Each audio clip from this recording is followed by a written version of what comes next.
امین اکرام، السلام علیکم ورحمۃ اللہ وبرکاتہ۔ آج کی اس بابرکت اور برحمت جمعہ المبارک کی نشست میں مجھے آپ حضرات کے سامنے جس عنوان پر لب گشائی کرنے کی سعادت حاصل ہوئی ہے وہ عنوان ہے ہدایت۔ میں نے قرآن مجید کی ایک آیت مبارکہ تلاوت فرمائی ہے۔ یہ آیت مبارکہ اس رکوع کے اندر شامل ہے کہ جس رکوع کے اندر اللہ رب العزت نے 3 آیات بیان فرمائی ہے۔ ان 3 آیات کے اندر اللہ رب العزت نے 3 واقعات پیش فرمائے ہیں۔ وہ 3 واقعات میں آپ حضرات کے سامنے پیش کروں گا، لیکن ان واقعات سے قبل ایک تمہید سن لیجئے کہ اللہ رب العزت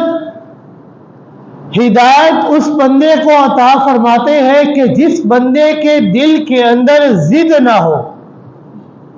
جس بندے کے دل کے اندر سرکشی اور حد درمی نہ ہو، جس بندے کے دل کے اندر حق سمجھنے کی، حق سننے کی اور حق کو دیکھنے کی صلاحیت موجود ہو اور پھر اس حق کی جانب کوشش کرنے کی صلاحیت موجود ہو، اللہ رب العزت ایسے بندے کو ہدایت عطا فرماتے ہیں کہ جس بندے کے دل کے اندر انابت موجود ہو۔ انابت کا یہی معنی ہے کہ بندے کا دل ضد سے پاک ہو کر حق کو سننے کی کوشش کرے، حق کو دیکھنے کی کوشش کرے اور حق کو سمجھنے کی کوشش کرے، تو اللہ رب العزت ایسے شخص کو ضرور بضرور رہنمائی عطا فرماتے ہیں، ہدایت عطا فرما دیتے ہیں۔ جس شخص کے دل کے اندر انابت موجود ہو، ایسے بندے کو اللہ ہدایت عطا فرماتے ہیں۔ اللہ رب العزت نے قرآن مجید کے اندر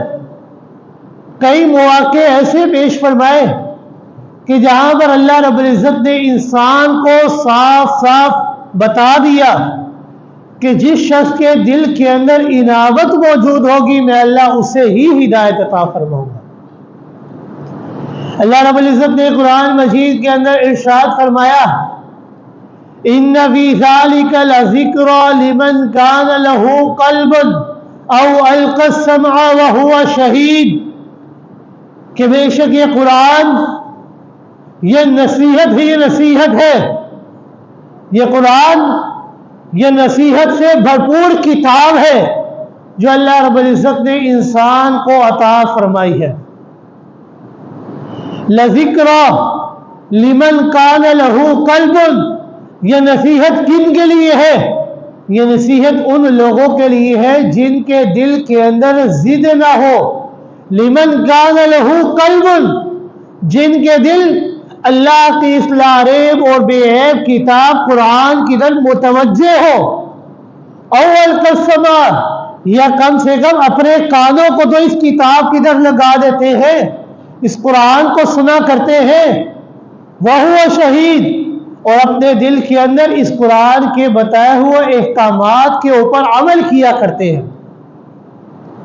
ایک مقام پر اللہ رب العزت نے فرمایا، وما یتذکر الا من یریب، کہ یہ نصیحت نہیں ہے مگر ان لوگوں کے لیے کہ جن کے دل کے اندر انابت موجود ہو۔ من یریب، جن کے دل کے اندر انابت موجود ہو۔ ایک مقام پر اللہ رب العزت نے فرمایا، وَيَهْدِي إِلَيْهِ مَنْ أَنَابَ، یہ ہدایت ہے ان لوگوں کے لیے جن کے دل کے اندر انابت موجود ہو، یعنی ضد نہیں، سرکشی نہیں، بغاوت نہیں، بلکہ حق کو سننے کی، حق کو سمجھنے کی، حق کے اوپر عمل کرنے کی صلاحیت اور کوشش وہ کیا کرتے ہیں۔ سورہ قاف کے اندر اللہ رب العزت نے ارشاد فرمایا، من خشی الرحمن بالغیب وجاء بقلب منیب ادخلوها بسلام، کہ جو بندہ اپنے رب کے اوپر بن دیکھے ایمان لے کر آیا. من خشی الرحمن بالغیب، جو بن دیکھے اپنے رب سے ڈر گیا اور دل کے اندر تقوی کی صلاحیت کو اس نے اجاگر کر لیا. وجاء بقلب منیب، اور ایسا دل اللہ کے سامنے لے کر آیا کہ جس دل کے اندر کوئی ضد نہیں، کوئی سرکشی نہیں، کوئی بغاوت نہیں، بلکہ حق ہی حق موجود ہے. تو رب کائنات نے فرمایا ادخلوها بسلام آمنین، ایسے شخص کو ہم کہیں گے کہ سلامتی کے ساتھ امن والے گھر جنت کے اندر داخل ہو جاؤ. یہ قرآن، یہ ہدایت ہے ان لوگوں کے لیے کہ جن کے دل کے اندر ضد موجود نہ ہو، حق کو سننے کی، سمجھنے کی اور اس کے اوپر عمل کرنے کی صلاحیت موجود ہے. اور یہ ہدایت، یہ کوئی معمولی نعمت نہیں ہے کہ بغیر طلب کیے ہی انسان کو مل جایا کرے، بلکہ اس ہدایت کو طلب کرنے کی کوشش کرنا انسان کے اوپر لازم ہے. اللہ رب العزت نے قرآن مجید کے اندر ارشاد فرمایا کہ سیدنا نوح علیہ السلام اپنی قوم کو خطاب کرتے ہوئے فرماتے ہیں انلزمکموها وانتم لها کارہون، کیا ہم زبردستی تمہارے دل کے اندر ہدایت کو ڈال دیں؟ وانتم لها کارہون، اور اس لحاظ سے کہ تم اس ہدایت کو پسند نہیں کرتے، اپنے لیے زبردستی سمجھتے ہو. اس آیت مبارکہ کے اندر سے ثابت ہوا یہ کوئی شخص جو ہدایت کا راستہ اختیار نہیں کرنا چاہتا، اس کی خواہش ہی نہیں ہے کہ مجھے ہدایت نصیب ہو، تو زبردستی اسے ہدایت کا راستہ اختیار نہیں ملتا، زبردستی اسے ہدایت نہیں دی جاتی. حالانکہ اللہ کے لیے یہ امر کوئی بعید امر نہیں ہے. اللہ اگر چاہتا تو ساری کائنات کے دل کے اندر ہدایت کو ڈال دیتا، لیکن اللہ رب العزت زبردستی انسان کے دل کے اندر ہدایت نہیں ڈالتے. اللہ رب العزت نے قرآن مجید کے اندر ارشاد فرمایا فَلَوْ شَاءَ لَهَدَاكُمْ أَجْمَعِينَ، فَلَوْ شَاءَ لَهَدَاكُمْ أَجْمَعِينَ، اگر میں اللہ چاہتا تو تم سب کے سب ہدایت والے ہو جاتے. ایک مقام پر اللہ رب العزت نے فرمایا لو شاء اللہ لہدی الناس جميعا، اگر میں اللہ چاہتا تو تم سب کے سب میں اللہ کے اوپر ایمان لانے والے بن جاتے. ایک مقام پر اللہ نے فرمایا وَلَوْ شَاءَ لَهَدَاكُمْ أَجْمَعِينَ، تم سب کے سب ایمان والے ہو جاتے. لیکن میں اللہ رب العزت ایمان کی دولت اسے ہی عطا فرماتا ہوں کہ جس کے دل کے اندر انابت موجود ہو، جس کے دل کے اندر ہدایت موجود ہو، جس کے دل کے اندر حق کو سننے کی طاقت موجود ہو، جس کے دل کے اندر حق کو سمجھنے کی اور پھر اس حق کے اوپر عمل کرنے کی طاقت موجود ہو. میں اللہ رب العزت ایسے بندے کو ہی ہدایت عطا فرماتا ہوں. میں اللہ رب العزت کسی بندے کو زبردستی ہدایت نہیں دینا چاہتا. ہدایت اسے ہی نصیب ہوا کرتی ہے کہ جس میں خود طلب کی دولت موجود ہو. جیسا کہ اللہ رب العزت نے قرآن مجید کے اندر ارشاد فرمایا ان اللہ لا یغیر ما بقوم حتی یغیر ما بانفسہم، کہ میں اللہ رب العزت کسی قوم کی حالت کو اس وقت تک تبدیل نہیں کرتا جب تک کہ وہ قوم اپنی حالت خود تبدیل نہ کرنے لگ جائے، اپنی حالت خود تبدیل کرنے کی کوشش نہ کرے، تب تک اللہ رب العزت بھی اس قوم کی حالت کو تبدیل نہیں فرماتے. تو ہدایت اس بندے کو ملتی ہے کہ جو ہدایت کی کوشش کیا کرتا ہے، جس کے دل کے اندر ہدایت حاصل کرنے کی سہولت موجود نہ ہو، ایسے بندے کو اللہ رب العزت زبردستی ہدایت عطا نہیں فرماتے. اللہ رب العزت نے تیسرے سپارے کے دوسرے رکوع کے اندر 3 واقعات ایسے پیش فرمائے ہیں کہ جن کے اندر اللہ رب العزت انسان کو صاف صاف سمجھا رہے ہیں اور بتا رہے ہیں کہ جس بندے کے دل کے اندر ہدایت کی دولت موجود ہو میں اللہ رب العزت آسانیوں کے راستے اس کے لیے خود بخود ہی کھول دیا کرتا ہوں۔ شرط کیا ہے؟ کہ اس کے دل کے اندر ہدایت کی دولت موجود ہو، اس کے دل کے اندر انابت موجود ہو، ضد نہ ہو، سرکشی نہ ہو، بغاوت نہ ہو، بلکہ حق کو سن کر حق کی جانب وہ راغب ہو۔ اللہ رب العزت نے ارشاد فرمایا أَلَمْ تَرَ إِلَى الَّذِي حَاجَّ إِبْرَاهِيمَ فِي رَبِّهِ أَنْ آتَاهُ اللَّهُ الْمُلْكَ۔ یہ اس کائنات کے اندر 4 بادشاہ ایسے گزرے ہیں کہ جن کو اللہ رب العزت نے پوری کائنات کی، پوری دنیا کی بادشاہی عطا فرمائی، جن میں 2 مسلمان بادشاہ ہیں اور 2 کافر بادشاہ ہیں۔ 2 مسلمان بادشاہ کون سے ہیں؟ ایک حضرت سلیمان علیہ السلام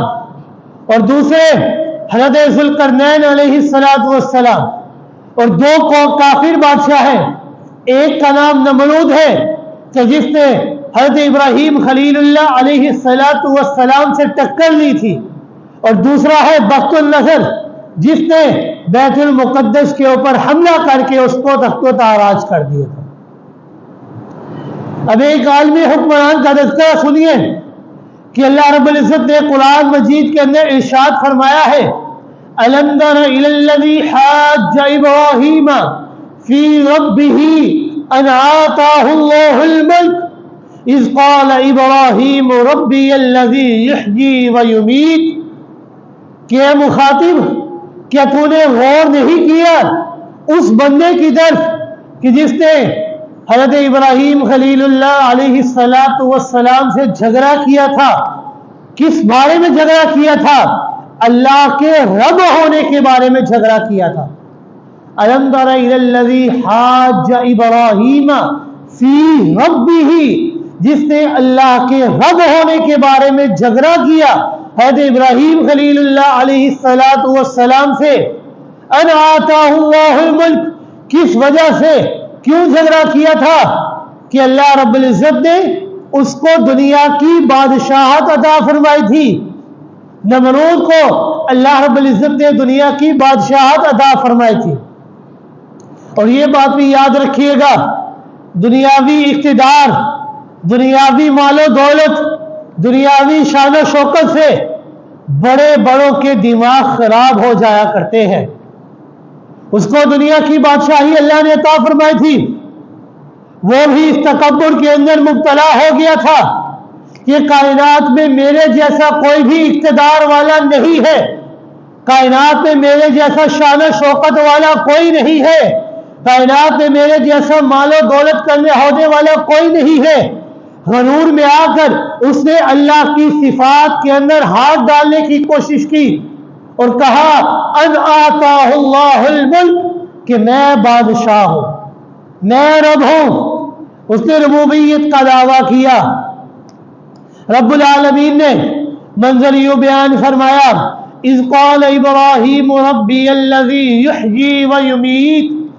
کہ جب حضرت ابراہیم خلیل اللہ علیہ السلام اس کے سامنے آئے، آ کر دلائل پیش کیے، حضرت ابراہیم خلیل اللہ علیہ السلام نے فرمایا کہ میرا رب تو وہ ہے کہ جو جان ڈالتا ہے اور جان نکالتا بھی ہے۔ اذ قال ابراہیم ربی الذی یحیی ویمیت، میرا رب تو وہ رب ہے کہ جو زندگی بھی دیتا ہے اور موت بھی دیتا ہے، جو زندہ بھی کرتا ہے اور موت بھی دیتا ہے۔ تو نمرود کہنے لگا یہ کون سی بڑی بات ہے؟ قال انا احیی و امیت، زندگی اور موت تو میرے ہاتھ میں بھی ہے، میں بھی موت دیتا ہوں، میں بھی زندگی دیتا ہوں۔ اب قابل غور بات یہ ہے کہ سیدنا ابراہیم خلیل اللہ علیہ السلام کا مقصد یہ تھا کہ جان ڈالنے والا بھی اللہ ہے، موت دینے والا بھی اللہ ہے۔ تو نمرود نے دعویٰ کیا کہ یہ کام تو میں بھی کر سکتا ہوں۔ اس نے جیل کے اندر سے 2 قیدی بلوائے، ایک قیدی کہ جس کے اوپر موت کا فیصلہ ہو چکا تھا، پھانسی کا فیصلہ ہو چکا تھا، اور ایک قیدی جس کے اوپر آزادی کا فیصلہ ہو چکا تھا، جس کے اوپر موت کا فیصلہ ہوا تھا۔ نمرود نے اسے آزادی دے دی، اور جس کے اوپر آزادی کا فیصلہ تھا اسے موت دے دی۔ کہنے لگا انا احیی و امیت، میں بھی زندگی دیتا ہوں، میں بھی موت دیتا ہوں، جسے زندگی مل رہی تھی میں نے اسے موت دے دی، جسے موت مل رہی تھی میں نے اسے زندگی دے دی۔ رب کعبہ کی قسم، ساری کائنات کی عقل مندی ملا لی جائے، ساری کائنات کے لوگوں کی دانائی اور عقل مندی کو اکٹھا کر لیا جائے، لیکن ایک پیغمبر کی دانائی اور عقل مندی کا مقابلہ نہیں کر سکتے۔ حضرت ابراہیم خلیل اللہ علیہ السلام نے فرمایا فَإِنَّ اللَّهَ يَأْتِي بِالشَّمْسِ مِنَ الْمَشْرِقِ فَأْتِ بِهَا مِنَ الْمَغْرِبِ فَبُهِتَ الَّذِي كَفَرَ وَاللَّهُ لَا يَهْدِي الْقَوْمَ الظَّالِمِينَ کہ زندگی والی صفت بھی اللہ کی ہے، موت والی صفت بھی اللہ کی ہے، لیکن نمرود نے لوگوں کو دھوکہ دینے کے لیے دنیا کے اندر ایک نمونہ پیش کیا، حالانکہ نمونہ دکھانا، مثال دینا یہ الگ چیز ہے اور اس صفت کا مالک ہونا اور چیز ہے۔ میرا رب یہ زندگی دینے کا مالک ہے، اس صفت کا مالک ہے اور موت دینے والی صفت کا بھی مالک ہے۔ انسان کے تمام کام، مثلا سننا، یہ بھی انسان اسباب کا محتاج ہے، کان کے ذریعے سنا کرتا ہے۔ اس دنیا کے اندر جتنے بھی انسان ہیں وہ اسباب کے محتاج ہوا کرتے ہیں۔ اسباب دو طرح کے ہیں، ایک ہے ما تحت الاسباب اور ایک ہے ما فوق الاسباب۔ کہ ما تحت الاسباب کہ جن کو انسان استعمال کرتا ہے، اسباب کو اپنے لیے بروئے کار لاتا ہے، اور ما فوق الاسباب کہ ان اسباب کو اختیار کرنے کی طاقت انسان کے پاس نہیں ہے۔ جس طرح سننا اور دیکھنا یہ سب کے سب اسباب کے ذریعے ہوا کرتا ہے۔ اگر انسان کے پاس کان نہ ہو، سننے کی صلاحیت موجود نہ ہو، انسان سن نہیں سکتا۔ انسان کے پاس آنکھیں نہ ہو، انسان دیکھ نہیں سکتا۔ انسان کے پاس ہاتھ نہ ہو، انسان پکڑ نہیں سکتا۔ انسان جتنے بھی کام کیا کرتا ہے وہ اسباب کے ساتھ کیا کرتا ہے، لیکن میرے رب کی شان یہ ہے کہ میرا رب دیکھنے میں، سننے میں، پکڑنے میں کسی بھی سبب کا محتاج نہیں ہے۔ ہم انسان اسباب کے محتاج ہیں، لیکن رب اسباب کا محتاج نہیں، بلکہ خود اسباب رب کے محتاج ہوا کرتے ہیں۔ نمرود نے ما تحت الاسباب نمونہ دکھا کر لوگوں کو گمراہ کرنے کی کوشش کی، دو قیدی بلوائے، ایک کو موت دے دی، ایک کو زندگی دے دی۔ اب سیدنا ابراہیم خلیل اللہ علیہ السلام وہ فرمانے لگے کہ میں اللہ کی جو صفت بیان کروں گا جو ما تحت الاسباب ہے، یہ نمرود ان کی مثال دکھا کر لوگوں کو گمراہ کرنے کی کوشش کرے گا۔ حضرت ابراہیم نے سوچا کہ اگر میں اس نمرود سے کہوں گا کہ میرا رب لوگوں کو کھانا کھلاتا ہے، تو نمرود کہے گا کہ یہ تو میں بھی کر سکتا ہوں۔ کسی بھوکے کو بلائے گا اور اس کے سامنے کھانا رکھے گا اور کہے گا کہ کھانا کھا لو، کہے گا کھانا تو میں بھی کھلاتا ہوں۔ حضرت ابراہیم نے سوچا کہ اگر میں اس سے کہوں گا میرا رب وہ ہے جو انسانوں کو پانی پلاتا ہے، تو نمرود کہتا ہے کہ یہ تو میں بھی کر سکتا ہوں، پیاسے کو پانی میں بھی پلا سکتا ہوں۔ تو حضرت ابراہیم خلیل اللہ علیہ السلام نے فرمایا کہ کیوں نہ میں ایک ایسی صفت اس کے سامنے پیش کروں کہ جس صفت کی مثال پیش کرنے سے یہ نمرود بھی قاصر ہو جائے۔ حضرت ابراہیم علیہ السلام نے فرمایا قال ابراہیم فإن اللہ یأتی بالشمس من المشرق فأت بها من المغرب فبہت الذی کفر کہ میرا رب تو وہ رب ہے کہ جو زندگی بھی دیتا ہے، اور میرا رب تو وہ رب ہے جو موت بھی دیتا ہے۔ کوئی سوال کرے زندگی کس چیز کا نام ہے، کوئی سوال کرے موت کس چیز کا نام ہے، تو اس کا جواب یہ ہے کہ معدوم کو موجود کرنا زندگی ہے اور موجود کو معدوم کرنا یہ موت ہے۔ جس طرح ہمارا وجود، میرا وجود پہلے نہیں تھا تو پہلے میری موت تھی، اب اللہ نے مجھے موجود کیا، مجھے عدم سے وجود بخشا، تو اب یہ میری زندگی ہے۔ عدم سے وجود میں لانا یہ زندگی ہے، اور وجود سے عدم میں بھیجنا، موت دے دینا، یہ موت ہے۔ حضرت ابراہیم علیہ السلام کا مقصد یہ ہے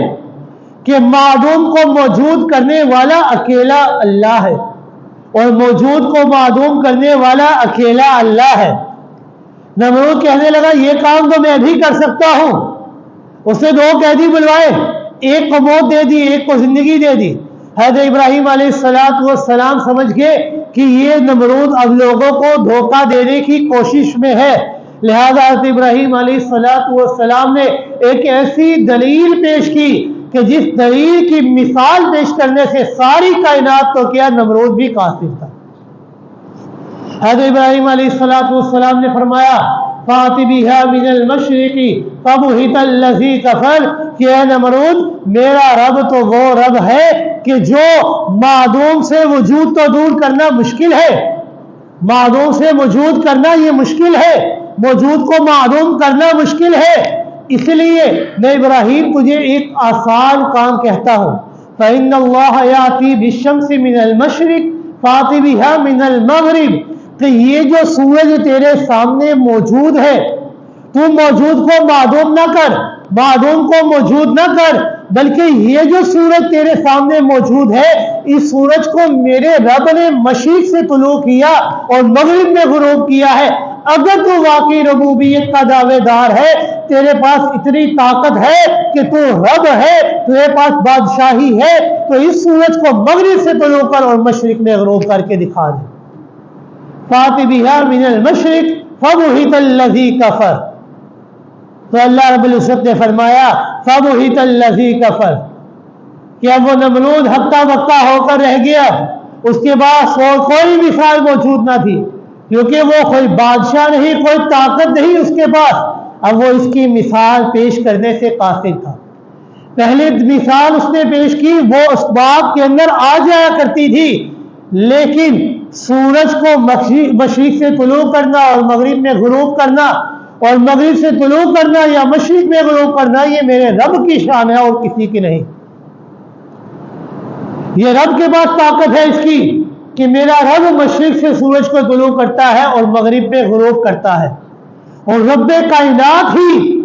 مغرب سے سورج کو طلوع کریں گے اور مشرق میں غروب کریں گے۔ قیامت کی نشانیوں میں سے ایک نشانی یہ ہے کہ مغرب سے سورج طلوع ہوگا اور مشرق میں غروب ہوگا۔ یہ جس وقت نشانیاں ظاہر ہونا شروع ہو جائیں گی، جس وقت یہ نشانی ظاہر ہو جائے گی کہ سورج مغرب سے طلوع ہوگا اور مشرق میں غروب ہوگا، تو اس کے بعد انسان رب سے توبہ بھی کرے تو رب کائنات انسان کی توبہ کو قبول نہیں فرمائیں گے، کیونکہ آپ صلی اللہ علیہ وآلہ وسلم نے فرمایا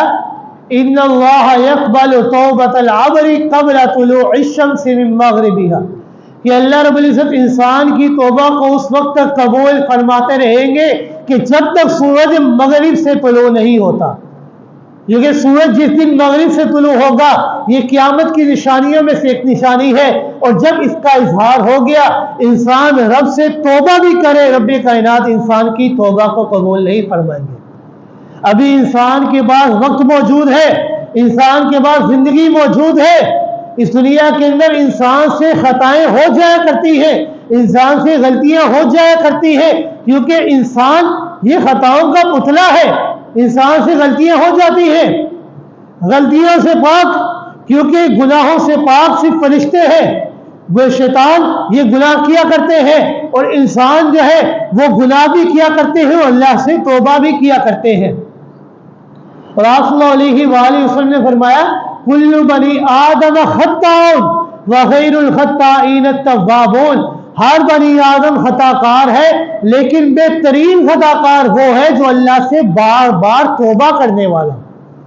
اب انسان اپنی زندگی کے اندر غور و فکر کرے، صبح سے لے کر شام تک ہم سے کتنی غلطیاں کتنی خطائیں ہو جایا کرتی ہیں، اللہ سے توبہ کرے۔ ابھی ہمارے پاس وقت موجود ہے، ہمارے پاس طاقت موجود ہے، جس قدر ہو سکے اللہ سے توبہ کرے، کیونکہ جب قیامت کی نشانیوں کا اظہار ہو گیا انسان اللہ سے توبہ بھی کرے گا تو اللہ اس کی توبہ کو قبول نہیں فرمائے گا۔ حضرت ابراہیم علیہ السلام نے فرمایا کہ میرے رب کی شان تو یہ ہے کہ وہ مشرق سے سورج کو طلوع کرتا ہے اور مغرب میں غروب کرتا ہے، اے نمرود، اے مخاطب، اگر تو واقعی ربوبیت کا دعوے دار ہے تو مغرب سے سورج کو طلوع کر اور مشرق میں غروب کر کے دکھا دے۔ تو رب کائنات نے فرمایا فَبُهِتَ الَّذِي كَفَرَ، اب وہ نمرود لاجواب ہو کر رہ گیا، اب وہ نمرود عاجز ہو کر رہ گیا۔ وہ اس کی مثال پیش کرنے سے قاصر تھا، کوئی دلیل، کوئی مثال نہیں پیش کر سکتا۔ اب سوال یہ ہے کہ جب نمرود عاجز ہو گیا، نمرود لاجواب ہو گیا، جواب دینے کی اس کے بعد طاقت نہیں تھی، تو آیا اس نمرود نے ایمان کو قبول کیا یا نہیں قبول کیا؟ تو رب کائنات نے وضاحت کرتے ہوئے فرمایا واللہ لا یہدی القوم الظالمین، اللہ رب العزت ظالم قوم کو کبھی بھی ہدایت نہیں عطا فرمایا کرتے۔ جب انسان اس واقعہ کے اندر، اس آیت مبارکہ کے اندر غور و فکر کرے گا تو انسان اس نتیجے پر پہنچتا ہے کہ ہدایت اسے ملا کرتی ہے جس میں طلب کی موجود ہو، جس میں طلب موجود ہو، جس میں حق کی طلب موجود ہو۔ بغیر طلب کے اللہ ہدایت نہیں عطا فرمایا کرتے۔ اب سمجھانے والے تو اللہ کے خلیل ہیں، پیغمبر ہیں، جد الانبیاء ہیں، اللہ نے انہیں اپنا دوست فرمایا ہے کہ یہ میرے دوست ہیں۔ سمجھانے والے اللہ کے خلیل، اور وہ نمرود آگے سے لاجواب بھی ہو گیا، عاجز بھی ہو گیا، لیکن اس کے دل کے اندر حق کی طلب موجود نہ تھی، تو اس لیے اللہ رب العزت نے اسے ہدایت نہیں عطا فرمائی۔ تو اس واقعے کے بیان کرنے کا مقصد یہ ہے کہ جس بندے کے دل کے اندر ہدایت کی طلب موجود ہوگی اللہ اسے ہی ہدایت عطا فرماتے ہیں۔ جس بندے کے دل کے اندر ہدایت کی طلب موجود نہ ہو اللہ رب العزت ایسے بندے کو ہدایت ہی عطا فرمایا کرتے ہیں، کیونکہ اللہ رب العزت نے قرآن مجید کے اندر صاف صاف فرما دیا ہے فَلَوْ شَاءَ لَهَدَاكُمْ أَجْمَعِينَ، اگر میں اللہ چاہتا تو زبردستی تمام کے تمام لوگوں کے دلوں کے اندر ہدایت ڈال دیتا، لیکن میں اللہ کسی کے ساتھ زبردستی نہیں کرتا۔ کیوں؟ لا اکراہ فی الدین، اس دین اسلام کے اندر زبردستی نہیں ہے۔ میں اللہ ہدایت اسے ہی عطا فرماتا ہوں کہ جس کے دل کے اندر حق کی طلب موجود ہوا کرتی ہے۔ اور اسی رکوع کی دوسری آیت کے اندر اللہ رب العزت نے دوسرے نبی کے واقعے کو بیان فرمایا ہے کہ حضرت عزیر علیہ السلام جو اللہ کے نبی ہیں، ان کے دل کے اندر سچی طلب موجود ہے حق کی، تو اللہ رب العزت نے ان کی اس سچی طلب کو دیکھتے ہوئے اپنے قانون کو تبدیل فرما دیا۔ اللہ رب العزت نے ان کی ہدایت کا سامان مہیا کرتے ہوئے اپنے قانون کو تبدیل کر دیا، ان کی رہنمائی کا سامان اللہ نے ان کو مہیا کر دیا۔ اللہ رب العزت نے فرمایا او کالذی مر علی قریۃ وہی خاویۃ علی عروشها قال انا یحیی هذه اللہ بعد موتها فاماته اللہ مئۃ عام ثم بعثه قال کم لبثت قال لبثت یوما او بعض یوم قال بل لبثت مئۃ عام فانظر الى طعامك وشرابك لم يتسنى وانظر الى حمارك ولنجعلك آية للناس وانظر الى العظام كيف ننشزها ثم نكسوها لحما فلما تبين له قال اعلم ان الله على كل شيء قدير۔ وہ حضرت عزیر علیہ السلام کہ جن کو یہودی اللہ کا بیٹا بناتے ہیں،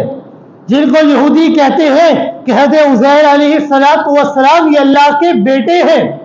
اللہ رب العزت نے فرمایا وَقَالَتِ الْيَهُودُ عُزَيْرٌ ابْنُ اللَّهِ، کہ یہودی کہتے ہیں کہ عزیر علیہ السلام اللہ کے بیٹے ہیں،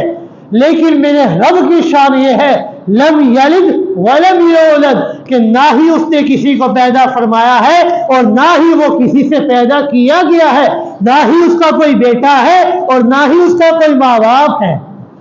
میرا رب وہ اکیلا واحد ہے، احد ہے اور یکتا ہے، اس کو کسی نے پیدا نہیں فرمایا۔ مشرکین کہتے ہیں قالوا اتخذ اللہ ولدا، کہ رب کائنات نے اپنے لیے بیٹے کو بنا لیا ہے، تو رب کائنات نے جواب دیا سبحانہ، میں اللہ اولاد سے پاک ہوں۔ میرا کوئی مد مقابل نہیں ہے، میری کوئی اولاد نہیں ہے، وَلَمْ يَقُلْ لَهُ كُفُوًا أَحَدٌ، میرا تو کوئی ہمسر نہیں ہے۔ حضرت عزیر علیہ السلام بیت المقدس کی وادی کی بستی کے قریب سے گزرے تو دیکھا بخت النصر بادشاہ نے اس وادی کو، اس بستی کو تباہ و برباد کر دیا تھا۔ قرآن مجید کے اندر اللہ رب العزت نے ملکہ بلقیس کے قول کو نقل کرتے ہوئے فرمایا ان الملوک اذ دخلوا قریۃ افسدوها، کہ جب بھی کوئی بادشاہ فاتحانہ طور پر کسی بستی کے اندر داخل ہوتا ہے تو اس بستی کو تباہ و برباد کر دیا کرتا ہے۔ تو بخت النصر بادشاہ بھی وادی مقدس کے اندر داخل ہوا، اور وادی مقدس کو جب اس نے فتح کیا، تہو بالا کیا، تو وہاں کے لوگوں کو اس نے قتل کر دیا، ان کو شہید کر دیا اور اس کو تہو بالا کر دیا۔ حضرت عزیر علیہ السلام جب اس بستی کے قریب سے گزرے تو ان کا گدھا ان کے ساتھ تھا، اس گدھے کے اوپر سوار تھے، کھانے پینے کا سامان ان کے ہمراہ موجود تھا۔ حضرت عزیر علیہ السلام نے بستی کی اس تباہی کو دیکھا، اس بربادی کو دیکھا تو حضرت عزیر علیہ السلام فرمانے لگے، عرض کرنے لگے قال ان یحیی ھذہ اللہ بعد موتها، کہ اے میرے اللہ اس مردہ زمین کو، اس ویران زمین کو، اس ویران سما کو، اس بڑے بڑے جزیرے کو آپ دوبارہ زندہ کیسے کریں گے؟ تو رب کائنات نے فرمایا کہ اے عزیر اولم تؤمن، کیا آپ نے اللہ کے اوپر ایمان نہیں لاتے؟ تو حضرت عزیر نے فرمایا قال بلا، کیوں نہیں، مجھے تو آپ کے اوپر پکا یقین ہے۔ ان کا یہ مطلب نہیں تھا کہ اے اللہ دوبارہ زندہ، آپ اس بستی کو والے کو دوبارہ زندہ کیسے کریں گے، ان کو اٹھنے کا یقین نہیں تھا، بلکہ وہ دوبارہ زندہ کرنے کی کیفیت کو جاننا چاہتے تھے۔ ان کو اس بات کا یقین تھا کہ اللہ آپ ہی دوبارہ زندہ کرنے پر قادر ہے، لیکن انہوں نے یہ جو کہا کہ اللہ اس بستی کو دوبارہ زندہ کیسے کریں گے، یہ اس لیے فرمایا کہ آپ اس زندہ کرنے کی کیفیت کو جاننا چاہتے تھے کہ آپ اللہ کیسے بستی کو زندہ کریں گے۔ جس طرح کوئی گھر انسان خوبصورت بناتا ہے، دور سے دیکھنے والا جب انسان اس گھر کے قریب آتا ہے تو دیکھتا ہے کہ یہ گھر کتنا خوبصورت ہے، اس کو بنانے والے نے کتنا خوبصورت اس گھر کو بنایا ہے۔ اب وہ سوچے گا کہ اس کو بنانے والے نے اس کی دیوار کو کیسے بنایا، اس کی کھڑکیوں کو، اس کے وقفوں کو، اس کے دروازوں کو اس نے کیسے لگایا، وہ اس کی کیفیت کو جاننا چاہتا ہے کہ کاش وہ دوبارہ اس گھر کو بنائے، میں اس کی کیفیت کو دیکھوں کہ کیسے اس نے اتنا خوبصورت گھر بنایا ہے۔ تو حضرت عزیر علیہ السلام نے بھی عرض کیا کہ اللہ میں اس بات کو جانتا ہوں کہ آپ ہی دوبارہ زندہ کرنے پر قادر ہے، لیکن میں اس کیفیت کو دیکھنا چاہتا ہوں، اس کیفیت کو سمجھنا چاہتا ہوں کہ آپ اس بستی کو دوبارہ زندہ کیسے کریں گے۔ اب چونکہ اللہ رب العزت انسان کے دلوں کے حالات سے واقف ہے، اللہ رب العزت نے حضرت عزیر علیہ السلام کے دل کے اندر ایک سچی طلب کو دیکھا کہ ان کے دل کے اندر ایک سچی طلب تھی کہ اللہ آپ موت کے بعد انسان کو دوبارہ زندہ کیسے کریں گے، ایک سچی طلب کو دیکھا۔ تو اللہ رب العزت نے ان کی اس سچی طلب کو دیکھتے ہوئے ان کی ہدایت کا سامان مقرر کر دیا۔ اللہ رب العزت نے فرمایا قال کم لبثت، کہ اللہ رب العزت نے حضرت عزیر علیہ السلام کے اوپر موت کو وارد کر دیا۔ 100 سال تک اسی حالت میں اسی زمین پر موجود رہے، 100 سال کے لیے اللہ رب العزت نے انہیں موت عطا فرما دی۔ اللہ رب العزت نے فرمایا فَأَمَاتَهُ اللَّهُ مِئَةَ عَامٍ، میں اللہ نے انہیں 100 سال کی موت کی نیند سلا دیا۔ پھر جب میں اللہ رب العزت نے 100 سال کے بعد ان کو اٹھایا اور فرمایا قَالَ كَمْ لَبِثْتَ، کہ اے عزیر آپ یہاں پر کتنی دیر ٹھہرے ہیں، کتنی دیر سوئے ہیں، کتنی دیر آپ یہاں پر رکے ہیں؟ تو حضرت عزیر علیہ السلام نے فرمایا لبثت یومن او بعض یوم، ہو سکتا ہے کہ میں 1 دن یا 1.5 دن یا آدھا دن ٹھہرا ہوں گا، کیونکہ جس وقت میں سویا تھا اس وقت صبح کا وقت تھا، اب جب میں اٹھا ہوں تو عصر کا وقت قریب آ چکا ہے، ہو سکتا ہے میں آدھا دن یا 1 دن سویا ہوں گا۔ تو رب کائنات نے نہیں فرمایا، رب کائنات نے فرمایا نہیں اے عزیر فَأَمَاتَهُ اللَّهُ مِئَةَ عَامٍ، بلکہ آپ 100 سالوں سے سو رہے ہیں۔ اللہ رب العزت نے آپ کے اوپر موت کو عطا فرما دیا۔ وانظر الی طعامک، اپنے کھانے کی طرف دیکھیے، لم یتسنہ، وہ خراب نہیں ہوا۔ وانظر الی حمارک، اور اپنے گدھے کو دیکھیے جس کے اوپر آپ سوار ہو کر آئے تھے، وہ دیکھیے کہ وہ کس طرح ہڈیوں کا ڈھانچہ ہے، اس کا گوشت پوش زمین کھا چکی ہے، اس کی سفید ہڈیاں چمکتی ہوئی نظر آ رہی ہیں۔ رب کائنات نے فرمایا وانظر الی العظام کیف ننشزها ثم نکسوها لحما، کہ اے عزیر اپنے اس گدھے کی طرف دیکھیے کہ کس طرح اس ہڈیوں کے ڈھانچے کو ہم صحیح کرتے ہیں، پھر اس ہڈیوں کے اوپر ہم گوشت پوش کو چڑھاتے ہیں اور اس کو برابر سرابر کر دیتے ہیں۔ جب گوشت چڑھ جاتا ہے، گدھا بن جاتا ہے، تو رب کائنات اپنی طرف سے اس گدھے کے اندر روح کو ڈال دیا کرتے ہیں اور وہ گدھا اپنے پیروں پہ کھڑا ہو جاتا ہے۔ حضرت عزیر علیہ السلام نے فرمایا فلما تبین له قال اعلم ان اللہ علی کل شیء قدیر، جب انہوں نے رب کی ان نشانیوں کو دیکھا، اللہ کی اس قدرت کاملہ کو دیکھا، تو عرض فرمانے لگے کہ اے اللہ، بے شک آپ ہی ہر چیز کے اوپر کامل قدرت رکھنے والے ہیں، ہر شے کے اوپر اختیار آپ ہی کا ہے۔ اللہ کی قدرت کا یقین تو انبیاء کو کامل طور پر ہے، لیکن وہ یقین حق الیقین تھا، وہ یقین علم الیقین تھا، لیکن اب عین الیقین حاصل ہو گیا۔ عین الیقین کہتے ہیں کہ آنکھوں سے دیکھ کر انسان کو یقین حاصل ہو گیا، اور آنکھوں سے دیکھے ہوئے یقین کو کوئی جھٹلا نہیں سکتا۔ حضرت عزیر علیہ السلام نے فرمایا جب اپنی آنکھوں سے دیکھا کہ اللہ موت کے بعد انسان کو دوبارہ زندہ کیسے کریں گے، اس موت کی کیفیت کو حضرت عزیر علیہ السلام نے جب دیکھ لیا، اپنی آنکھوں سے مشاہدہ کر لیا، تو حضرت عزیر علیہ السلام نے فرمایا قال اعلم ان اللہ علی کل شیء قدیر، کہ اللہ بے شک آپ ہی ہر شے کے اوپر اختیار کرنے والے ہیں، اختیار رکھنے والے ہیں۔ اب سوال یہ ہے کہ اللہ رب العزت نے 100 سال کے اوپر موت طاری کر دی حضرت عزیر علیہ السلام کے اوپر، اور 100 سال کے بعد اللہ رب العزت نے گدھے کے اوپر گوشت کو چڑھا کر اس کو دوبارہ سے زندہ کر کے حضرت عزیر علیہ السلام کو دکھایا کہ میں موت کے بعد دوبارہ زندہ کیسے کروں گا۔ سوال یہ ہے کہ یہ بات جو اللہ رب العزت نے 100 سال کے بعد حضرت عزیر کو مشاہدہ کروایا، اللہ رب العزت 100 سال پہلے بھی زندگی کے اندر بھی حضرت عزیر علیہ السلام کو اس بات کا مشاہدہ کروا سکتے تھے کہ جس وقت حضرت عزیر نے اللہ رب العزت سے سوال کیا کہ اللہ آپ دوبارہ زندہ کیسے کریں گے، اللہ اسی وقت بھی گدھے کو موت دے کر اسی وقت بھی دکھا سکتے تھے کہ میں دوبارہ زندہ کیسے کروں گا، لیکن اللہ رب العزت نے حضرت عزیر علیہ السلام کو 100 سال کے لیے موت کیوں عطا فرمائی؟ تو اللہ رب العزت نے اسی لیے موت دی تھی وَلِنَجْعَلَكَ آیَةً لِلنَّاسِ، کہ تاکہ آپ لوگوں کے لیے نشانی بن جائے۔ کیسی نشانی بنائی؟ کیسے نشانی بن جائے کہ جب جس کے اوپر موت آ جائے تو موت کے بعد انسان کو کسی چیز کی بھی خبر نہیں ہوا کرتی۔ اب حضرت عزیر علیہ السلام کو رب کائنات نے پوچھا قال کم لبثت، آپ کتنی دیر سوئے ہیں؟ حضرت عزیر نے فرمایا لبثت یوما او بعض یوم، ہو سکتا ہے کہ میں ایک دن سویا ہوں یا 1.5 دن سویا ہوں یا آدھا دن سویا ہوں، لیکن اللہ رب العزت نے فرمایا کہ آپ 100 سال سے سو رہے ہیں۔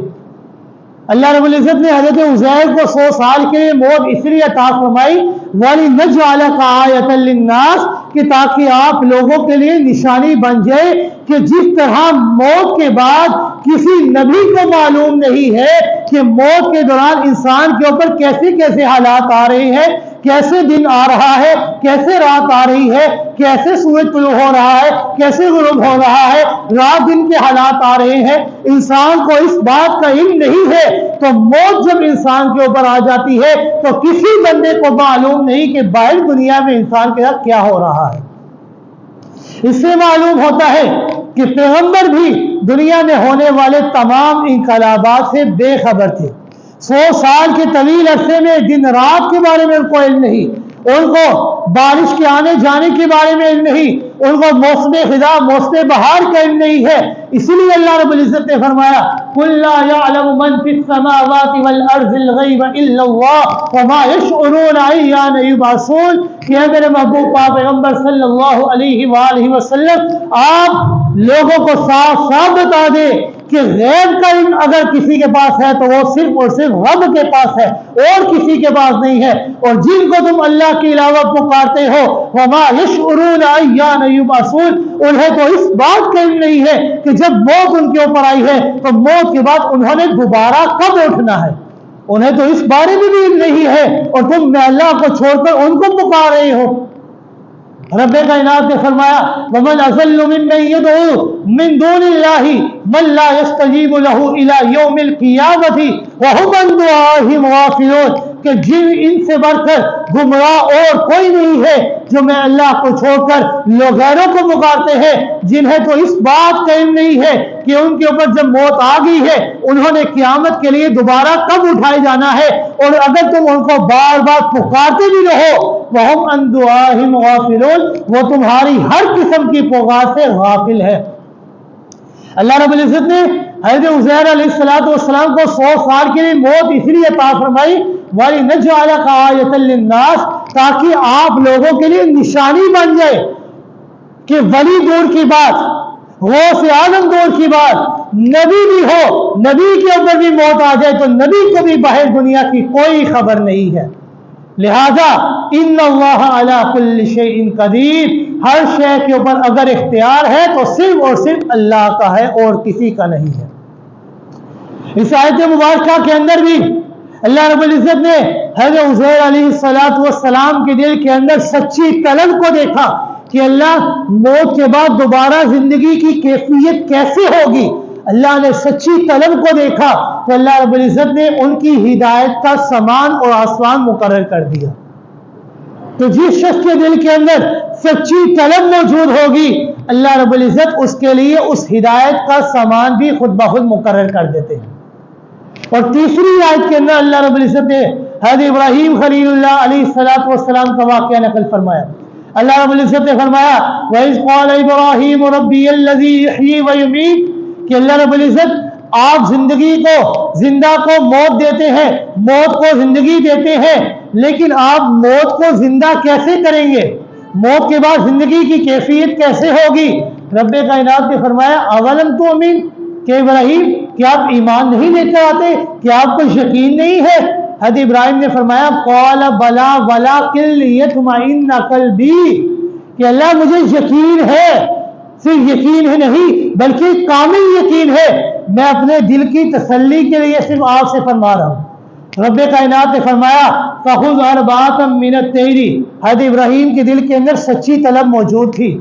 کہ اللہ آپ موت کے بعد دوبارہ زندگی کیسے دیں گے، سچی طلب موجود تھی نا، تو اللہ رب العزت نے سامان خود مقرر کر دیا۔ رب کائنات نے فرمایا فَخُذْ أَرْبَعَةً مِّنَ الطَّيْرِ فَصُرْهُنَّ إِلَيْكَ کہ ابراہیم علیہ السلام آپ 4 پرندے لے لیں، 4 مختلف پرندے لے لیں اور ان کو اپنے ساتھ مانوس کر لیں، اتنا مانوس کرے کہ اگر وہ دور بھی ہو اور آپ آواز دیں تو وہ دوڑتے ہوئے آپ کے پاس آ جائے۔ تو حضرت ابراہیم علیہ السلام نے رب کائنات کے حکم کے مطابق 4 پرندے لیے ان کو اپنے ساتھ مانوس کیا۔ پھر رب کائنات نے فرمایا ثم اجعل علی کل جبل منہن جزءا پھر اب یہ 4 پرندے آپ سے مانوس ہو گئے ہیں، اب ان 4 پرندوں کو ذبح کریں اور ان کے گوشت کو آپس میں ملا دیں۔ حضرت ابراہیم علیہ السلام نے 4 پرندوں کو ذبح کیا اور ان کے گوشت کو آپس میں ملا دیا، کسی کا گوشت کسی میں، کسی کا گوشت کسی میں، سب کو ملا دیا۔ رب کائنات نے فرمایا ثم ادعوهن یاتینک سعیا یہ 4 پہاڑ ہیں، ان 4 پہاڑوں کے اندر تھوڑا تھوڑا گوشت ان کا رکھ دیں۔ حضرت ابراہیم علیہ السلام نے 4 پرندوں کے گوشت کو ملا کر تقسیم کر کے ان 4 پرندوں کے گوشت کو 4 پہاڑوں کے اوپر برابر رکھ دیا۔ رب کائنات نے فرمایا ثم ادعوهن یاتینک سعیا کہ اے ابراہیم اب آپ ایک ایک کر کے ان پرندوں کو اپنی طرف آواز دیں۔ حضرت ابراہیم علیہ السلام نے ایک ایک پرندے کو آواز دی اور وہ دوڑتا ہوا حضرت ابراہیم کے پاس آ گیا۔ اب سوال یہ ہے پرندے کا کام تو ہے اڑنا، پرندے اڑا کرتے ہیں، دوڑا نہیں کرتے. تو اللہ رب العزت نے قرآن مجید کے اندر دوڑنے کا صیغہ کیوں استعمال فرمایا؟ رب کائنات نے انسان کے اندر ہر قسم کے شک کو دور کرتے ہوئے دوڑنے کا صیغہ استعمال فرمایا کہ اگر تو وہ اڑ کر آتے تو انسان کے ذہن کے اندر یہ شک آ سکتا تھا، ہو سکتا ہے کہ وہ کوئی اور پرندہ آپ کے پاس آ جائے، لیکن وہ دوڑتے ہوئے آپ کے پاس آئے ہیں تو اب کوئی شک و شبہ باقی نہیں رہتا. حضرت ابراہیم علیہ السلام نے جب اس مشاہدے کو دیکھا، اپنی آنکھوں سے دیکھا، تو حضرت ابراہیم علیہ السلام نے فرمایا ان اللہ علی کل شیء قدیر، کہ بے شک میرا رب ہر شے کے اوپر کامل قدرت رکھنے والا ہے. حضرت ابراہیم علیہ السلام کے دل کے اندر سچی طلب موجود تھی، ہدایت موجود تھی. اللہ رب العزت نے ان کے لیے ہدایت کا سامان مقرر کر دیا تاکہ وہ ہدایت اور پختہ ہو جائے. جس طرح کفار کا قول ہے سورہ قاف کے اندر، اللہ رب العزت نے کفار کے قول کا جواب دیتے ہوئے فرمایا کہ کفار کہتے ہیں اَإِذَا مِتْنَا وَكُنَّا تُرَابًا ذَلِكَ رَجْعٌ بَعِيدٌ، آیا جب ہم مٹی ہو جائیں گے، مٹی میں ہمارے وجود ریزہ ریزہ ہو جائیں گے، کیا ہم دوبارہ اٹھائے جائیں گے؟ تو رب کائنات نے فرمایا قد علمنا ما تنقص الارض منہم وعندنا کتاب حفیظ، کہ تمہارے ایک ایک ذرے کو میں اللہ جانتا ہوں. زمین جو تمہارا ایک ایک ذرہ کھا جائے گی، کتاب مبین کے اندر، لوح محفوظ کے اندر تمہارا ایک ایک ذرہ محفوظ ہے. میں اللہ اس ایک ایک ذرے کو ملا کر کل قیامت کے لیے تمہیں دوبارہ اٹھاؤں گا. سورہ یاسین کے اندر اللہ رب العزت نے فرمایا کہ مشرکین کہتے ہیں نہیں یحیی العظام وہی رمیم، آیا جب ہم بوسیدہ ہڈیاں ہو جائیں گے تو ہم دوبارہ کیسے اٹھائے جائیں گے؟ تو رب کائنات نے ان کا جواب دیتے ہوئے فرمایا قل یحییھا الذی انشأھا اول مرہ وہو بکل خلق علیم، کہ تمہیں وہی دوبارہ اٹھائے گا جس نے تمہیں پہلی دفعہ پیدا کیا ہے. جس طرح پہلی دفعہ تمہارا نقشہ بھی موجود نہیں تھا، تمہاری کوئی صورت سیرت موجود نہ تھی، میں اللہ نے تب تمہیں وجود بخشا ہے، میں اللہ تب تمہیں عدم سے وجود میں لے کر آیا ہو. اب جب تمہارا وجود میں اللہ کے سامنے ہے تو اب تمہیں دوبارہ اٹھانا میں اللہ کے لیے کون سا مشکل امر ہے؟ میں اللہ تمہیں دوبارہ اٹھاؤں گا. لہذا موت کے بعد انسان ذرہ ذرہ بن کر بوسیدہ ہڈیوں کی شکل اختیار کر لینے کے بعد اس کا ریزہ ریزہ جب ہو جائے گا تو رب کائنات کا ایک بھی ذرہ انسان کا رب کائنات کے علم سے باہر نہیں ہے. وَلَا يُحِيطُونَ بِشَيْءٍ مِّنْ عِلْمِهِ، ایک ذرہ بھی اللہ کے علم سے باہر نہیں ہے. اور پھر وہی اللہ قیامت کے دن انسان کو دوبارہ اٹھائے گا. جب انسان کے دل کے اندر سچی طلب موجود ہوگی، اللہ رب العزت انسان کے لیے ہدایت کا سامان خود بخود مقرر کر دیا کرتے ہیں. جس طرح یہ قرآن یہ ہدایت ہے تمام لوگوں کے لیے. اللہ رب العزت نے فرمایا ھدی للناس، میں اس کتاب کو قرآن کو تمام لوگوں کے لیے ہدایت بنایا ہے. لیکن اس ہدایت سے فائدہ وہی لوگ اٹھاتے ہیں جن کے دل کے اندر حق کی طلب موجود ہوتی ہے. میں اللہ اس کتاب کو ہدایت انہی کے لیے بنا دیتا ہوں. لہذا جب انسان کے دل کے اندر حق کی طلب موجود ہوگی تو اللہ رب العزت انسان کے لیے ہدایت کا راستہ آسان فرما دیں گے. اگر ہدایت کا راستہ نہ ہو، ہدایت دل کے اندر موجود نہ ہو، ہدایت کی طلب موجود نہ ہو، پھر چاہے خلیل اللہ کیوں نہ ہو، حضرت ابراہیم کیوں نہ ہو، نمرود لاجواب کیوں نہ ہو جائے، عاجز کیوں نہ ہو جائے، مثال پیش کرنے سے بھی قاصر کیوں نہ ہو جائے، لیکن جب ہدایت موجود نہ ہو تب بھی انسان ہدایت نہیں حاصل کر سکتا. ہدایت اسے ہی ملے گی جس کے دل کے اندر ہدایت کی طلب موجود ہوتی ہے. لہذا اللہ رب العزت سے دعا ہے کہ اللہ رب العزت ہمیں ساری زندگی ہمارے دل کے اندر سچی طلب عطا فرمائے اور موت تک ہمیں صراط مستقیم پر عمل کرنے کی توفیق عطا فرمائے. وما علینا الا البلاغ المبین.